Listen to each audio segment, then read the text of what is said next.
제목으로 하나님 말씀 증거하도록 하겠습니다. 버티지 못해도 버리지 않으십니다. 삶은 결심과 결정만으로 완성되는 것이 아닙니다.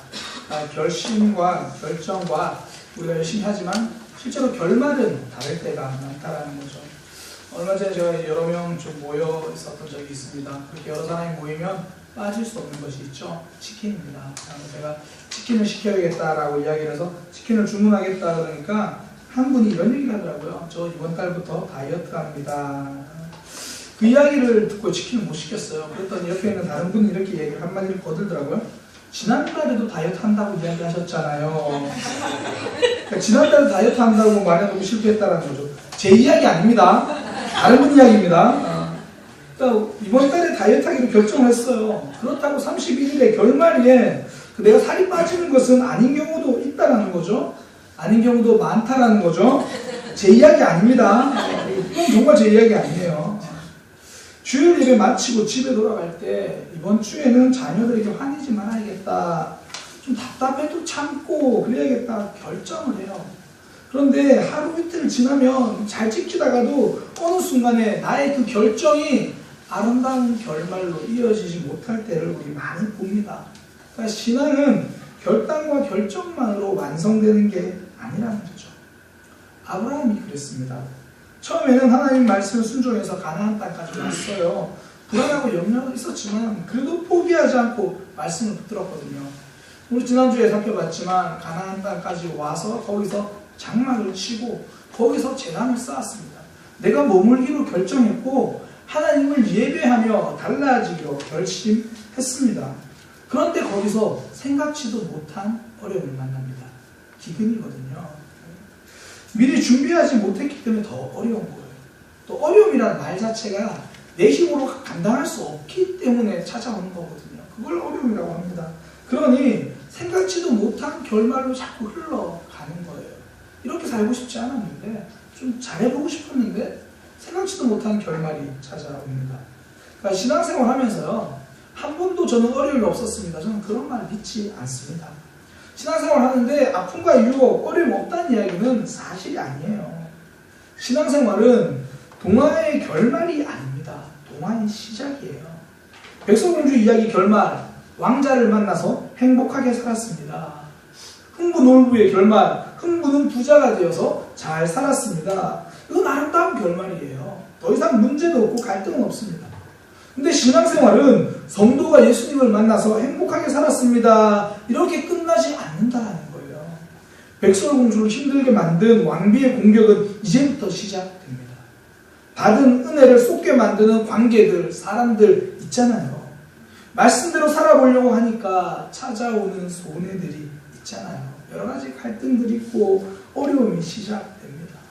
많은 사람들이 신앙생활을 시작하면서 넘어지는 이유가 자꾸 결말이라고 생각해요. 내가 신앙생활을 시작했으니까 이제 좋은 일이 펼쳐질 거다.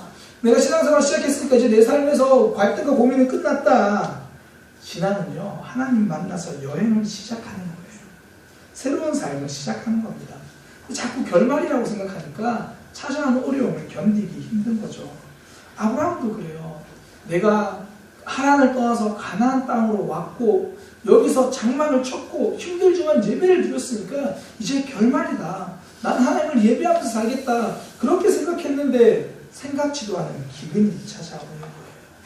내 신앙 여기서 내가 든든히 지킬 줄 알았다라고 결말이라고 생각하니까 또 다른 아픔에 당황하는 겁니다. 하나님 붙들고 신앙생활 잘할 줄 알았습니다.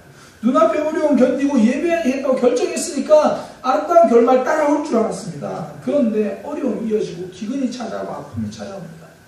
그래서 교회에서요, 새가족들이 등록하면 담임 목사가 제일 처음 하는 일은 그 등록된 이름을 부르며 기도하는 겁니다. 하나님, 이번 주에 등록했습니다.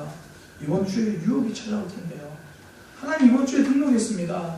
이번 주에 내가 괜히 등록했다고 후회가 하루라도 들 텐데요. 하나님, 이기게 도와주세요. 신앙은 결말이 아니라 시작이고요. 현실이 다가오기 때문입니다. 아브라함에게 찾아온 기근도 현실입니다. 아브라함은 현실적인 어려움 속에서요. 버티지 못한 거예요. 약속의 땅 가나안을 등지고 애굽으로 내려갑니다. 그곳은 곡식이 넉넉한 땅이었습니다. 풍요로운 땅이었습니다. 애굽은 기근을 걱정하지 않아도 되는 땅이에요. 모든 것이 다 갖춰져 있습니다. 딱 하나, 하나님의 약속만 없는 곳이었습니다. 제가 고등학교를 졸업하고요, 이제 대학을 올라갔는데 그 대학이 저에게는 애국과 같았습니다. 제가 남고에 있다가 대학을 가니까 여대생들이 있더라고요. 대학에서 좀 여대생들을 볼 줄 몰랐습니다. 그러니까 왜 안 웃지?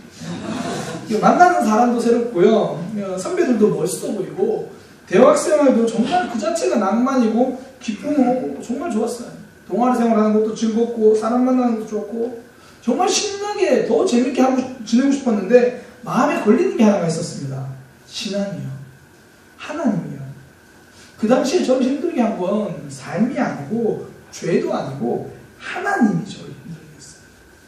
하나님 때문에 불편하고 하나님 때문에 답답하고 다른 대학생들처럼 마음 놓고 놀고 싶고 흥청망청 놀고 싶은데 주말이면 금요 기도에 가야 되고 당시에 청년의 예배가 토요일 날 있었거든요. 청년 예배 드려야 되고 또 이제 의무적으로 말씀 읽고 큐티 하니까 그 큐티 말씀이 저를 힘들게 하고 하나님이 제 발목을 잡는 거예요. 하나님 때문에 너무 불편한 겁니다.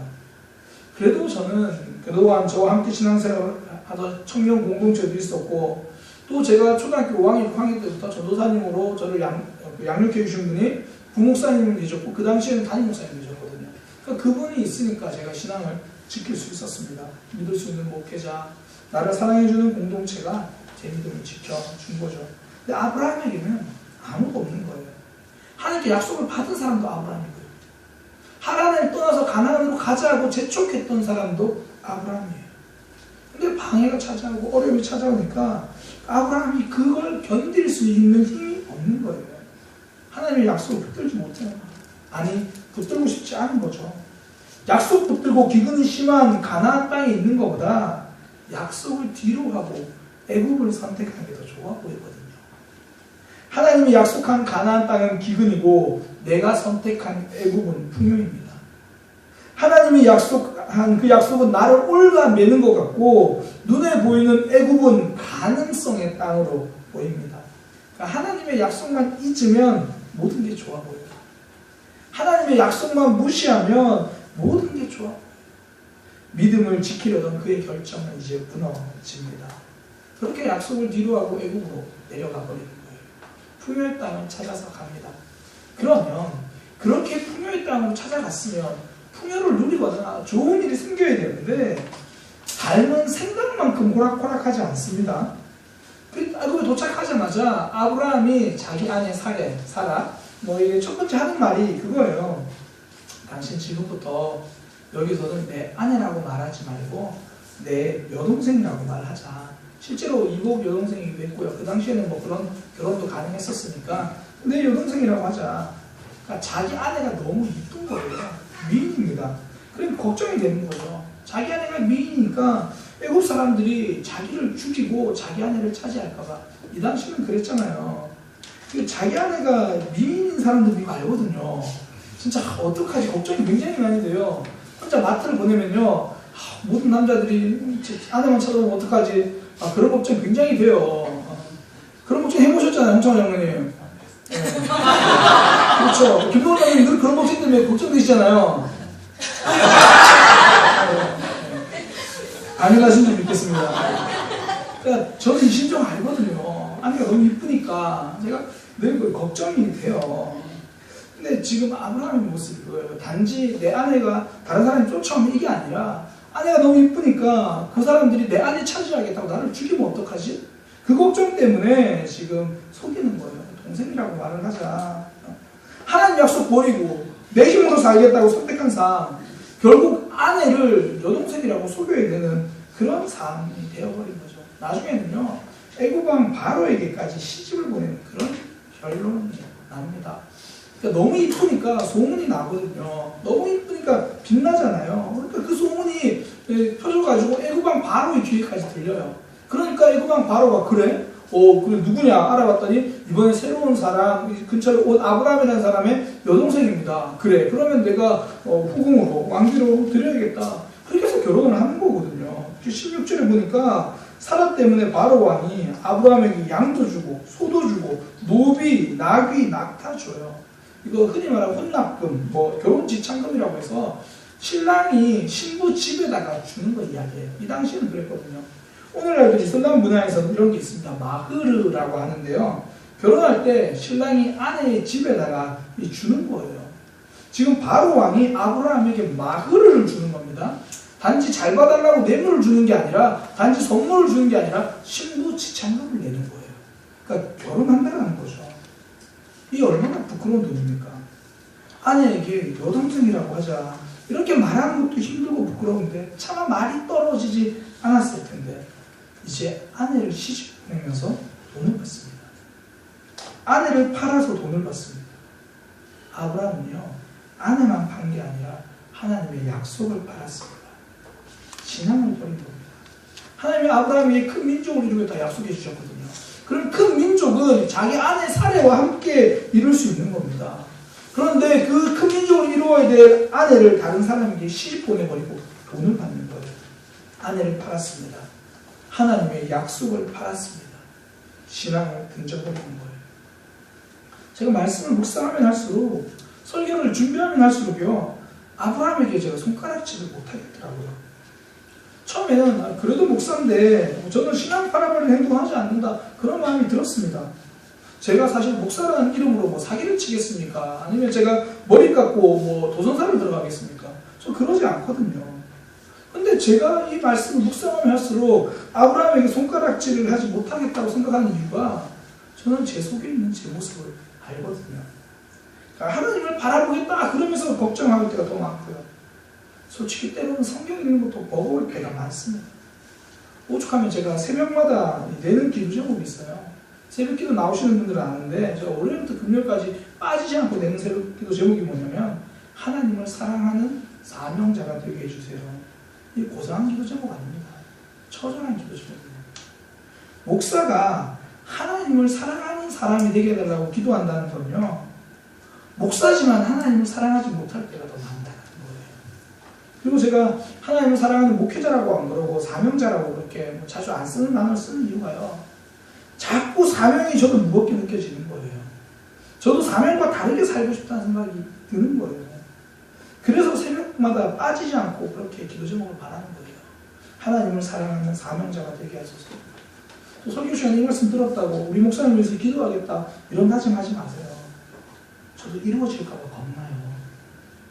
정말 하나님만 사랑해서 내가 다른 거 다 등지고 살아갈까 봐, 정말 사명 붙들고 다른 거 안 보고 살아갈까 봐, 기도 제목을 내면서도요, 응답될까 봐 두려운 마음 한구석에 있는 거예요.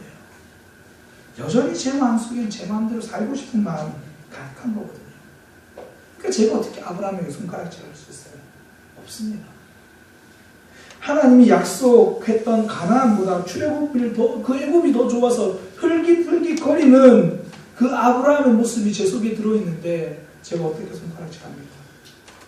그런데도 제가 이렇게 설교하고요, 담임 목사라고 목회할 수 있는 이유는, 저는 그렇게 넘어져도 하나님은 저를 붙들어 주시기 때문입니다. 아브라함은 약속 못 붙들고 가나안을 등지고 애굽으로 갔거든요. 심지어 신앙을 팔아버렸어요. 사례를 여동생이라고 말하고 신부 지참금을 받고 그 바로 왕에게 보내버렸습니다. 그렇게 약속을 버렸어요. 근데 하나님은 아브라함을 버리지 않으셨습니다. 17절에 보니까 여호와께서 아브라함의 아내 사레의 일로 바로와 그 집에 재앙을 내리시니라. 아브라함은 아내를 바로 왕에게 시집 보내버렸지만 하나님은 결정적인 순간에 막아주십니다. 신앙생활은 결심하고 결정해도 넘어집니다. 시험에 걸려 넘어지고 유혹에 걸려 넘어지고, 우리의 결심과 우리의 결단은 전혀 우리의 의도와 다른 결말을 당할 때가 많습니다. 그런데도 하나님은 아브라함을 포기하지 않습니다. 우리 사랑의 교회 성도들, 우리 믿음의 가족들을 포기하지 않으십니다. 우리는 말씀 붙들고 버티지 못해도 하나님은 우리를 버리지 않으십니다. 우리는 버티지 못해도 하나님은 버리지 않으십니다. 하나님은 우리의 잘못으로 평가하시지 않고요, 하나님의 사랑으로 우리를 평가해 주시기 때문입니다.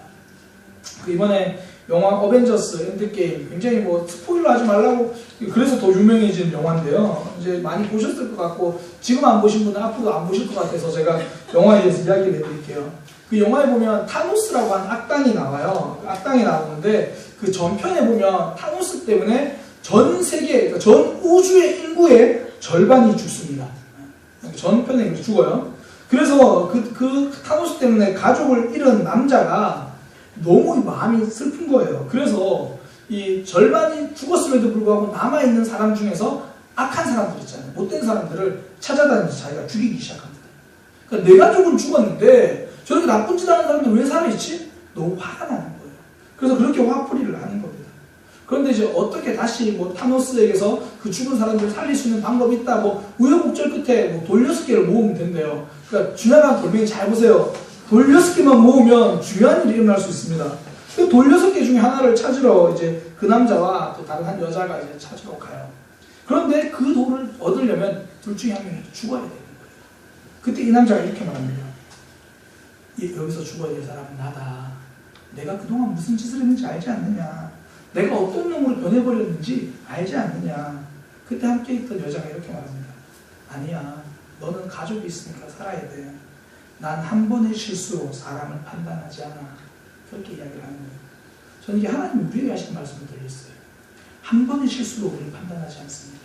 아니, 반복되는 실패로 우리를 판단하지 않습니다. 넘어진 행동으로 우리를 판단하지 않고요. 오로지 십자가의 사랑으로 우리를 판단하십니다. 여전히 부족하고 연약해도 우리를 붙들어 주시는 거예요. 우리의 좌절을 막아주시는 거예요. 결국 하나님도 이 사라와 바로의 결혼을 막아주십니다. 연약하고 넘어져도 하나님이 막아주시는 거예요. 우리는 죄를 향해 가는데 하나님이 그 앞을 가로막으십니다. 이것이 축복입니다. 요즘 금요 기도회 때 이제 기도에 대한 말씀을 나누고 있잖아요. 그러다 보니까 제가 기도에 대한 질문을 많이 받아요. 한 번은 한 청년이 이렇게 질문을 하더라고요. 목사님, 왜 하나님은 모든 걸 하나님의 뜻대로 하실까요? 그렇게 질문을 해요. 그렇게 질문하는 배경이 뭐냐면 본인이 몇 주 전부터 이제 중요한 약속을 잡았어요. 그래서 저한테도 미리 양해를 구하고 목사님 제가 이번 나중에 한 달 후쯤에 금요 기도회 좀 제가 빠질 것 같아요. 양해해 주세요. 미리 이제 양해를 다 구했어요. 그리고 그래 뭐 네가 정 피할 수 없는 거면 그래 잘 갔다 와라. 금요 기도 하루 빠지는 거거든요. 그런데 갑자기 어느 순간부터 불편해지기 시작하는 거예요. 다음 주는 치유 기도회입니다. 다른 일정 다 조정해서 참석하세요. 그때부터 너무 마음이 불편해가지고 그래도 마음을 지키면서 나는 절대 목사님의 유혹에 넘어가지 않으니 나는 금요 기도에 못 오니까 새벽 기도 나와서 열심히 기도할래. 새벽 기도 말씀 듣고 결국 약속 취소하고 금요 기도에 왔어요. 근데 왔는데 마음이 불편한 거예요. 하나님 왜 다 하나님 뜻대로 하실까? 순종은 하지만 마음이 힘든 거예요. 저는 이게 진짜 순종이라고 생각해요. 내 마음 힘들지만 그렇게 하잖아요. 그래서 한 질문이에요. 왜 하나님의 뜻대로 다 하십니까? 제가 이렇게 대답해 줬어요. 반대로 생각해보자. 나는 모든 것이 내 뜻대로 된다고 생각하면 그건 그것대로 참 무서운 일인 것 같다. 욕심도 많고 유혹에 쉽게 넘어지고 작은 죄도 마음 상하는 그런 내가 이렇게 연약한 내 마음대로 다 되면 그건 축복이 아니라 재앙이다. 하나님의 막으심이 축복입니다. 좋은 자동차일수록 제한하는 기술이 들어있어요. 예전에는 좋은 차는 빨리 달리는 차였는데요. 요즘은 알아서 속도 조절해주는 차가 좋은 차가 됐습니다. 뭐 좋은 차에 그런 게 있다면서요. 고속도로 달릴 때 뭐 크루즈 모드 이런 거 세팅하면 가다가 속도를 줄이면 돼요. 알아서 제한해주는 거죠. 진짜 좋은 차는요. 속도만 막아주는 게 아니라 잘못된 방향도 막아주는 차입니다. 요즘 뭐 자율주행 그런 거 있잖아요. 그래서 설정해 놓으면 차선을 이탈하면 알아서 차가 이렇게 그걸 막아준대요. 그러니까 스마트하다는 거, 그건 제어가 잘 된다는 말입니다. 잘 막아주는 기능이 좋은 기능입니다. 하나님은 우리의 삶에서 막아주심으로 사랑을 증명하십니다. 바울이 로마서에서 그런 얘기를 하거든요. 막아주심이 사랑입니다. 막아주심이 용서입니다. 로마서 1장 28절에 그렇게 이야기해요. 하나님을 떠난 사람들, 정말 작정하고 떠난 사람들은 하나님이 내버려 두실 거다. 내버려 두심으로 심판하신다. 내버려 두심으로 재앙이 임한다는 겁니다. 로마서 1장 28절 그들이 마음에 하나님 두기를 싫어하며 하나님께서 그들을 그 상실한 마음대로 버려두사. 그게 재앙입니다. 그것이 심판입니다. 막아주고 계시는 것이 사랑하신다는 증거입니다. 사랑은 막아주는 거예요. 하나님이 이스라엘 백성들을 사랑하셨기 때문에 선지자를 보내주시거든요. 아모스 7장에 보면 이제 아모스가 남유다 사람인데 북이스라엘 가서 예언을 해요. 그러니까 북이스라엘 사람들이 그게 너무 듣기 싫은 거예요. 그리고 설교 시간에 듣기 싫은 말씀 있잖아요. 사랑하라 그러고 또 헌신하라 그러고 순종하라 그러고 듣기 싫은 말씀. 그게 들려지니까 화가 나가지고 북이스라엘 사람들이 아모스 선지자에 그렇게 말해요. 너는 그냥 너희 집에 가라. 남유다로 가서 거기서 먹고 살아라. 왜 여기 와서 그렇게 예언을 하느냐. 다시는 예언하지 마라. 듣기 싫으니까. 그런데 하나님은 아모스를 보내시는 거거든요. 아모스가 이렇게 말해요. 나도 여기 안 오고 싶었어요. 저는 원래 선지자도 아니고 저는 그냥 농부였어요. 그런데 하나님이 보내시니까 어쩔 수 없이 왔어요. 하나님은 북이스라엘 사랑하시니까 아모스 선지자를 보내서 막아주시는 겁니다. 그래서 성도는요, 하나님께서 내 길을 막아주실 때 이것이 은혜인지를 깨닫는 사람입니다. 그리고 그렇게 길이 막히면 하나님이 나를 위해서 일하실 것들을 기대하는 거예요. 기대하심이 무엇입니까? 회복되는 자리로 가는 겁니다. 그게 기대하는 거예요. 다윗이 자기 부하를 죽이고 그의 아내인 바세바를 취했잖아요. 그러고도 죄인 줄 모르고 1년 동안 살았어요. 하나님이 다윗을 얼마나 사랑했냐면 포기하지 않고 나단 선지자를 보내서 책망해 주십니다. 책망이 사랑입니다. 잘못된 길로 가는 거 막아주는 게 사랑이거든요. 그때 다윗이 깨닫고 나서 제일 먼저 한 거 하나님 앞에서 회개하고 용서를 구합니다. 죄에 빠져있는 자신을 회복시켜달라고 하나님께 기도하는 거예요. 기도하는 자리, 회복의 자리입니다. 막아주신 하나님 앞에 우리가 반응하는 거, 자리를 지키는 거예요. 제가 지난주도 예배에 대해서 말씀드렸습니다. 우리 삶에서 신앙이 무너지면 제일 먼저 예배가 무너진다, 자리가 무너진다 말씀드렸어요. 이거 뒤집으면 회복의 방법이 되는 거예요. 하나님과 멀어지려는 우리를 하나님이 막으시잖아요. 그거 깨달으면 불편해도 자리를 기억하는 거예요. 하나님 앞자리로 가는 거, 하나님 앞자리로 나가는 거죠. 집 나갔던 탕자가 회복될 수 있었던 것은요, 배고팠기 때문도 아니고 눈물 흘렸기 때문도 아니고 자기가 잘못했다고 인정해서도 아니고 아버지 집으로 왔기 때문이에요. 아버지 집으로 가니까 아버지가 회복시켜 주시는 겁니다. 이제 전도하다 보면 가끔씩 그런 분들을 만날 때가 있었어요. 이야기해보면 학생회 때도 교회 열심히 다녔대요. 청년 때 청년회장까지 했대요. 근데 군대 갔다 와서 뭐 어영부영 하다가 교회를 안 나가고 지금까지 교회를 안 나가고 있다, 그런 얘기를 들어요. 그러면 이분은 전도하면 되겠다고 열심히 설득해서 막 전도하잖아요. 결국은 이렇게 얘기해요. 제가 요즘은 죄가 많아서 이제 못 가겠습니다. 삶이 좀 정리가 되면 그때 교회를 가려고 합니다. 삶이 정리가 되면 하나님 앞으로 나오는 것이 아니라 하나님 앞으로 나오면 삶이 정리가 되는 겁니다. 그 자리를 지키는 거죠. 예수님이 되게 화내신 장면 성경에 나와요. 채찍으로 사람들을 막 이렇게 쫓으시고요. 상을 막 엎어버린 그런 사건이 나와요. 성전에서 예배가 무너졌을 때거든요. 성전에서 사람들이 이제 그 재물을 막 이렇게 파는 거예요. 이게 어떻게 된 거냐면 사람들이 하나님께 제사를 드리러 오면 그 제사장들이 그 재물을 판단하고 평가합니다. 이건 흠이 많아서 안 돼. 이건 제사 못 드려. 난 정말 제사 드리고 싶은데 제사를 나가버리는 거예요. 그러면서 저기 내가 이미 인정해놓은 거 깨끗한 저 재물을 사서 제사하면 돼. 근데 금액이 몇 배나 비싼 거예요. 그러니까 사람들이 제사가 무너지고 예배가 무너지니까 예수님이 그 자리에서 화를 내시는 겁니다.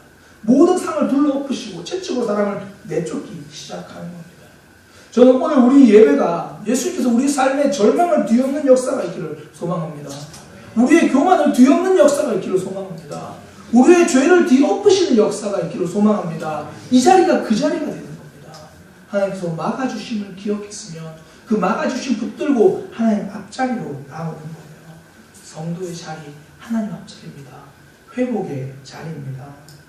아브라함이 가나안 땅에 도착해서 제일 처음에 한 게 제단을 쌓고 예배를 드렸어요. 다 잘 될 줄 알았습니다. 기근이 찾아왔어요. 어려움이 찾아왔어요. 약속을 버리고 버티지 못하고 애굽으로 갑니다. 그러나 하나님은 아브라함을 버리지 않고 그를 막아주시는 거예요.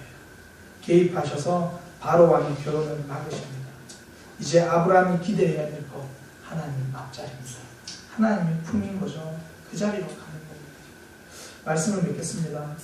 신앙생활 하면요, 참 많은 결심, 약속, 결단합니다. 근데 우리가 결단 다 못 지킬 때가 더 많거든요.